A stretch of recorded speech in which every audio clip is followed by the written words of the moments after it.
Hey everyone, welcome back to another video where I show you how I created this Dark Souls 3 inspired environment in Blender. In this video, I'm going to start creating some of these pillars, make them look a bit more interesting and kind of differentiated. I'm going to work with the materials and UV unwrapping, then I'm just going to place them all about and start kind of using the boolean to smash them all up and make them each look unique. So first thing I'm going to do is start by just removing the mirror, and I can get rid of all the other duplicates I have so far. I'm just going to put this in a new collection to make it easier. I'm just going to hide these all. So the first thing I need to do is work on the material, and I've actually gone through and done a bit of testing with what I think looks good right now, and I've made a material that I'll show you in just a bit. But the first thing I need to do is firstly apply my scale, as always. I need to UV unwrap this. So after doing a couple of tests, I found that the best way to do it was to just select all the edges that I want the seams to be marked, so I'll do that now.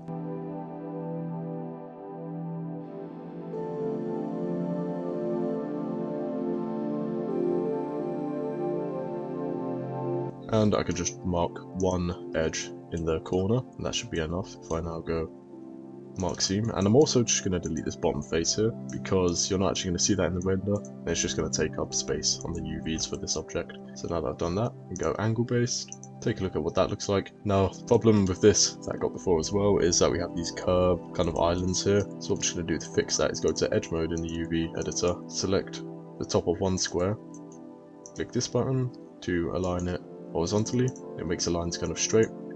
Same with this here, but vertically. Then if I press 3, press on this square I just made, then press L, I can select the rest of the island. Then if I just click follow active quads, it makes everything nice and square because it's following the shape that I made with this quad, with this face here. I could do the same thing with this one. And I'm just going to do the same thing with the last 3 here.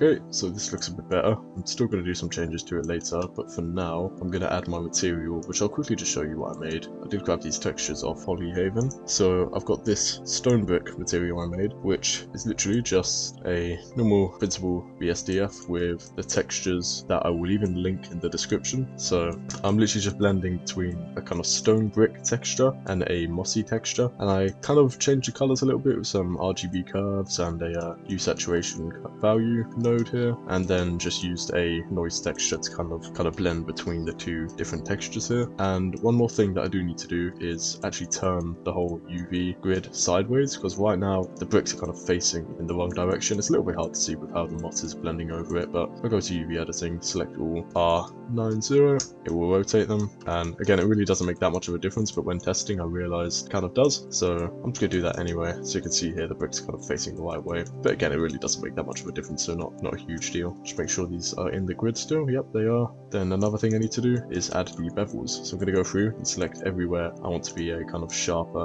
edge.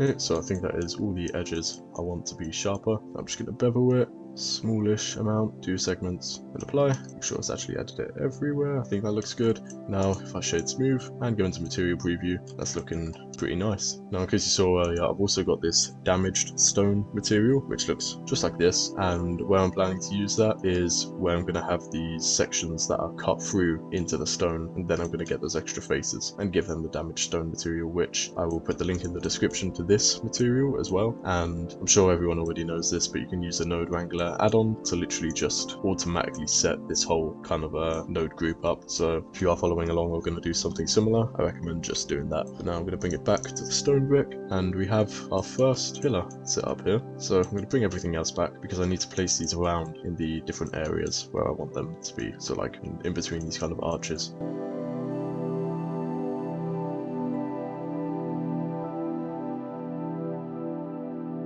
Okay, so I'm going to add these all just to their own group, so I can easily just toggle everything else off and on. And now I can start adding all the kind of individual details. But firstly, I'm going to do the thing I mentioned earlier where I kind of rotate everything around by its own axis. So if I go to individual origin, I need to select random first. So what I'm just going to do is go select random, then I'm going to go rotate by the Z axis by 90. Then I'm going to unselect them, select random again, RZ, this time minus 90. Then I'm going to select random again, go RZ180.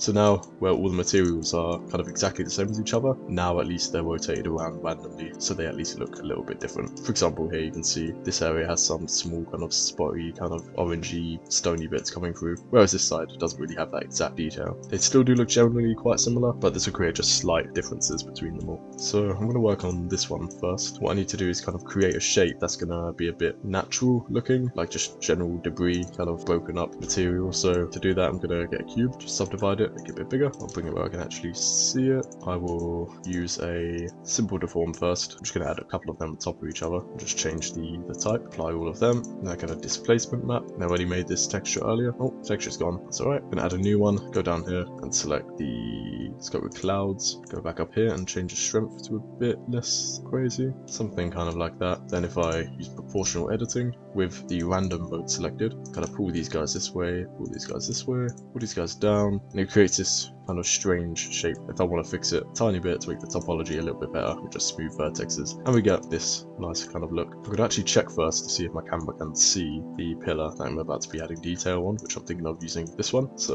let's have a look and see if the camera can actually see the area I'm about to work on. So I think it's around about here. This should be the second one. Yeah, it is. So if I kind of cut this in half, the camera will actually see it. That's a good sign. These ones back here, camera can't really see. So if anything, I could actually just delete them, but I'm not going to, just for the sake of lighting, because these might cast a shadow, and if they're both disappeared, they are not going to cast a shadow, which is such a small detail, I'm sure no one would notice, but it's just one of those things that will kind of annoy me if I don't leave them there. So for this video, I'm gonna, well, soon, I'm gonna leave them there with this stone selected. I'm gonna come here, and I want to cut probably around about there, I'd say. Then make it a bit bigger, make sure it's nice and even around the sides. Okay, I think that looks good. Now I'm going to select this pillar, add a boolean, and just select this as my object. Now if I apply, I can move this out of the way, and I have a nice kind of cut area here. With this top bit, I think I'm just going to get rid of it, but a bit later what I'm going to do is actually move it down here and kind of have it fallen on the floor. So here it looks like it's just fallen to the right hand side and fallen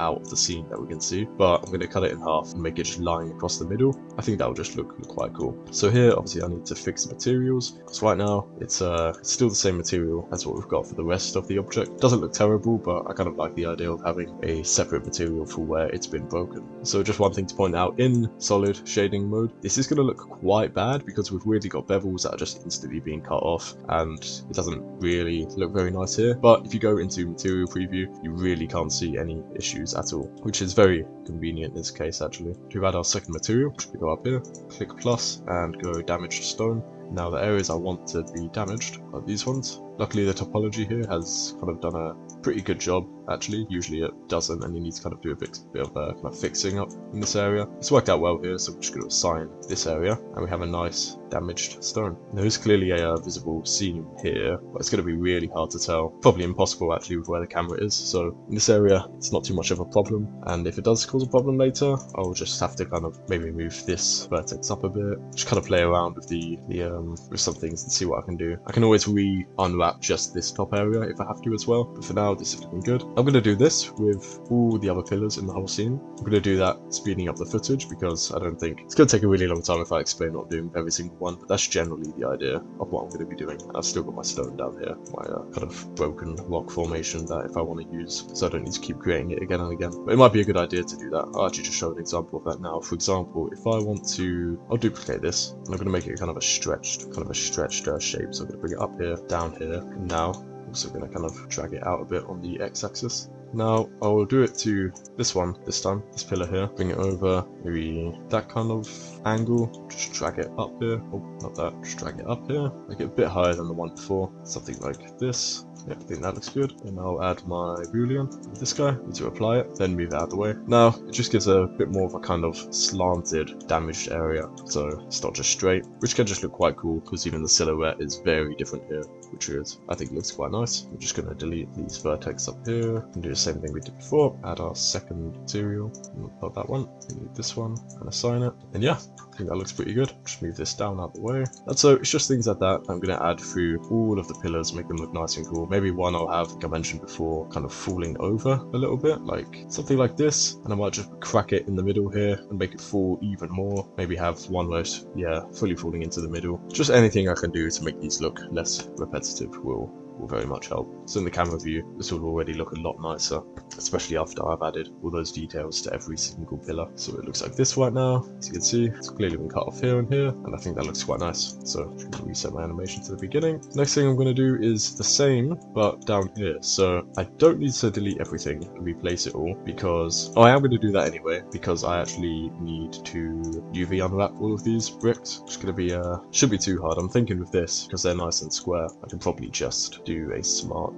UV unwrap, see how that looks. I'm just going to add the same material as I did with this one up here, these pillars, stone brick. I think that looks pretty nice. However, I'm going to make one change. I'm going to duplicate this whole material. I'm going to call it stone brick arch, because I'm putting it on these arches. I'm just going to slightly change maybe the saturation, just bring it up a little bit, maybe bring the value down a tiny bit, or even up a little bit. See what happens if I shift the hue about a tiny bit. Something literally a tiny difference, just like that. And I'm going to go to my RGB curves here, maybe bring the green down a bit, or the combined channels. Didn't know it was called that, but the combined channels, bring them down a bit, bring the green up a little bit. Something just like that, nothing too crazy. And the reason I'm doing that is just to create a slight kind of difference between these two objects, because if they look exactly the same all the way through, it's going to be very, very obvious I've just used the same texture. But what I also might do is add a bit more to our noise difference. So I'm going to add a bit more kind of green by bringing the white down. Maybe bring the black down a little bit as well. So now this looks way more mossy compared to the other objects, which I think makes kind of sense because it's a lot lower down to the ground. And also, even if it doesn't really make sense in this case, it's adding differentiation to the material over here, which again is always a good thing, because now they look like they're two different materials, which they are, but it's, you know, they look different, which is kind of what I'm going for in this entire section here. So what my plan is to just go through, duplicate all of these guys again, place them all along here, and then I'm just going to go through and kind of break some of these bricks. So let's say, for example, this one. I'm just going to take out a brick here, maybe bring this down a little bit, reposition it. I'm doing it very rough right now just to show you what my plan is. Maybe delete it in here, kind of create a gap. And for some of them, I'm going to place the bricks on the floor, so it looks like they've actually fallen off and fallen to the ground. I'm going to do this all with sped up footage, because I'm pretty sure, again, it will take ages if I record all of this in normal speed. But that's what my plan is going to be for now. We'll see how that goes. For now, I'm just going to duplicate everything, place them about in the rest of our scene.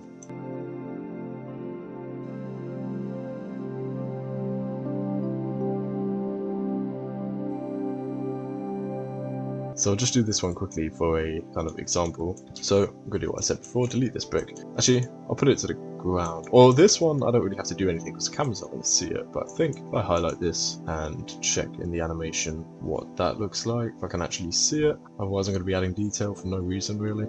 Yeah, you can see the end of it. So I'm going to work on this side actually. What I'm going to do is grab this, maybe I'll do one at a time, might be easier. Also going to add these to another collection and hide everything else apart from scene, because I kind of need the bottom floor. It's a bit annoying because that's all part of everything else. So I'm going to add this to, let's say, front stairs. Now I can show hide scene and hide the wall as well. And I can go to front stairs, add that, and now I can actually see what I'm doing a lot easier. So I'm going to drop this one to the ground. Same with this one and this one probably. I'll put them down here for now so I know they need to be out of the way. And I'll do the same for like these three. Drop them down. Okay, I like how that looks. Now with those extra bricks, I just need to kind of place them about on the floor so they actually make sense with where they are. So I'll do something like this, just make sure they're nice and straight. Bring them up so they're actually sitting on the floor. It doesn't matter if they're cutting through a little bit.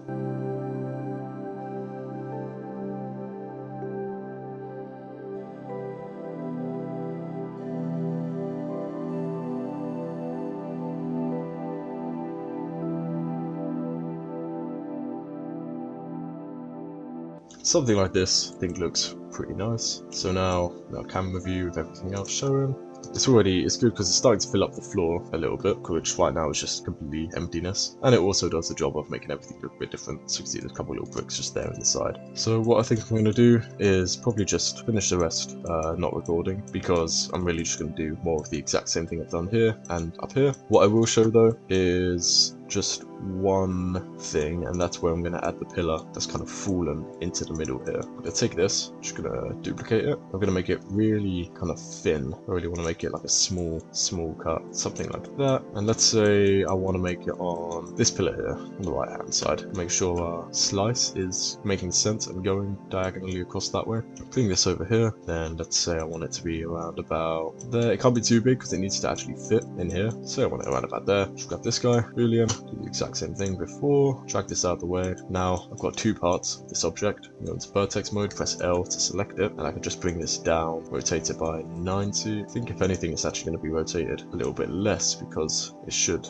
kind of fit the it's a bit hard to guess how this would fall in real life, so I think it would be kind of like this. So it's resting on both points here, so I can just make that nice and perfect. And the topology here isn't great, so I think what I'm just going to do is kind of rotate the whole pillar a little bit like that so the camera can't actually see the cutoff point, and then I won't need to bother with that extra material. And then we've got this just fallen into the middle of the scene. I'm going to move it over a bit this way as well so it's not perfectly kind of in line with the other pillar. Maybe move it here so it looks like it's fallen against the wall, and I think that looks quite good. From here, let's see.